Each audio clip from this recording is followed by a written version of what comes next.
আপনি কি জানেন সৃষ্টি জগতে এমন এক ভয়ঙ্কর বদদোয়া রয়েছে যা আসমান থেকে ফেরেশতাদের সর্দার জিবরাইল আলাইহিস সালাম করেছেন, আর সেই বদদোয়ার উপর স্বয়ং নবী করিম সাল্লাল্লাহু আলাইহি ওয়াসাল্লাম আমিন বলেছেন।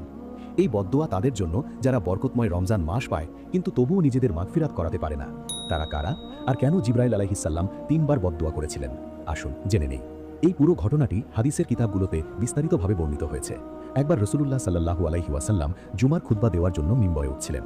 যখন তিনি প্রথম সিঁড়িতে পা রাখলেন তখন বললেন আমিন, দ্বিতীয় সিঁড়িতে পা রাখলেন আবার বললেন আমিন, আর তৃতীয় সিঁড়িতে পা রাখার সময় তৃতীয়বার বললেন আমিন।